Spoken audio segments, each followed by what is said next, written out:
எல்லோருக்கும் வணக்கம். எல்லாரும் எப்படி இருக்கீங்க? இந்த காணொளி ஐயா பிரகாஷ் ராஜ் அவர்களுக்காக. ஐயா பிரகாஷ் ராஜ் இப்போ ஒரு பேட்டியில சொல்லியிருக்காங்க, தமிழ்நாட்டை தமிழர் தான் ஆள வேண்டும் அப்படின்னு நாம் தமிழர் கட்சி ஒருங்கிணைப்பாளர் சொல்றத அவரால் ஏத்துக்க முடியல அப்படின்னு. ஐயா பிரகாஷ் ராஜுக்கு கிட்ட ஒரு 2 கேள்விகள் நான் வைக்கணும்னு ஆசைப்படுறேன். ஐயா, நீங்க மூச்சுக்கு 300 வாட்டி நீங்க சொல்றீங்க, நான் தமிழர் தாங்க, உங்க எல்லோரை விட நான் நல்லா தமிழ் பேசுவேன் அப்படின்னு.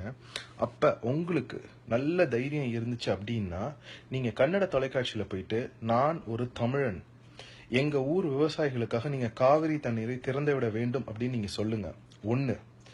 இன்னொன்னு, கர்நாடகாவை கன்னடர் தான் ஆள வேண்டும் அப்படின்னு நீங்க சொல்ற வாதம் என்னால ஏற்றுக்கொள்ள முடியாது. கர்நாடகாவை தமிழரும் ஆளலாம் அப்படின்னு நீங்க சொல்றீங்களே, இப்ப தமிழ்நாட்டில் சொல்றீங்களா, அதே இதை போயிட்டு நீங்க கர்நாடகாவில் சொல்லிடுங்களா, பாத்துருவோம்.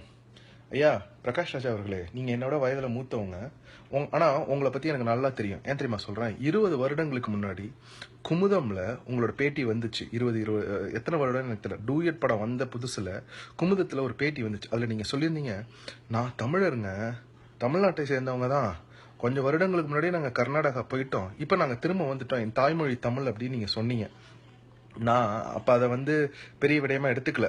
ஆனா அதுக்கப்புறம் என்ன சொன்னீங்கன்னா, நான் கன்னடர், என் தாய்மொழி கன்னடம், நான் தமிழர் கிடையாது, ஆனா நானும் தமிழர் தான், ஏன்னா நான் தமிழ் மொழி உங்க எல்லாரையோட நல்லா பேசுவேன் அப்படின்றது.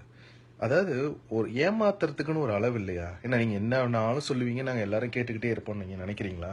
இப்ப கூட பாத்துட்டு இருக்கோம், தயாரிப்பாளர் சங்க தேர்தல்ல நீங்க, அப்புறம் அந்த ஐயா செயல் தலைவர் யார், அவர் விஷால் ரெட்டி, அப்புறம் கௌதம் மேனன், நீங்க எல்லாரும் சேர்ந்து தமிழர்களுக்கு நல்லது பண்ணணும்னு நீங்க நினைக்கிறீங்க இல்லையா? கலைப்புலி தானு ஐயாவோட நீங்க தயாரிப்பாளரா, மிகப்பெரிய தயாரிப்பாளரா? ஏதாச்சும் வேற ஒரு தென் மாநிலத்துல அந்த மொழி பேசுறவங்க இல்லாம ஒரு பொறுப்பாளராச்சும் இருக்காங்களா? எந்த ஒரு இதுலயாச்சும், மலையாள திரையுலகத்திலேயோ இல்ல தெலுங்கு திரையுலகத்திலேயோ இல்ல கன்னட திரையுலகத்திலேயோ அந்த மொழி பேசாதவங்க எத்தனை பேர் பொறுப்பாளர்களா இருக்காங்க அப்படின்றத நீங்க சொல்லுங்க. ஐயா, ஒண்ணு சொல்லிக்கிறேன், தவறா எடுத்துக்காதீங்க. நீங்க இந்த காணொலியில பேசுற என்ன எந்த உலகத்துல எந்த இடத்துக்கு கொண்டு போய் விட்டாலும் நான் தைரியமா கேட்பேன், நான் தைரியமா பேசுவேன்.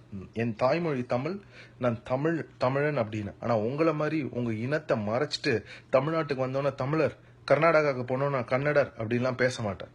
முதல்ல நீங்க என்ன பேசுறீங்க, ஏது பேசுறீங்கன்னு தெரிஞ்சு பேசுங்க. ஏற்கனவே தமிழர்கள் எல்லாம் ரொம்ப நொந்து இருக்கோம். நீங்க பேசுறது எங்களை எவ்வளவு தூரம் நோகடிக்குதுன்னு தெரிஞ்சுங்க. நான் தான் சொன்னல, உங்களுக்கு நான் இதை இதாவே விடுறேன், சவாலாவே விடுறேன். தைரியம் இருந்துச்சுன்னா, நீங்க தான் சொல்றீங்களா தமிழர்னு, நீங்க தைரியம் இருந்துச்சுன்னா இந்த 2 விஷயங்கள் நான் சொன்னல, அதை நீங்க போயிட்டு கன்னட தொலைக்காட்சியில பேசுங்க. அப்படி உங்களால பேச முடியல அப்படின்னா தயவு செஞ்சு நான் தமிழர் அப்படின்னு சொல்லவே சொல்லாதீங்க. உலகத்துல எங்கேயுமே நீங்க தமிழர்னு ஏத்துக்க மாட்டோம் நாங்க. சரியா? நீங்க தமிழர் கிடையாது, நீங்க யாருன்னு உங்களுக்கு தெரியும், அவ்வளவுதான். நன்றி.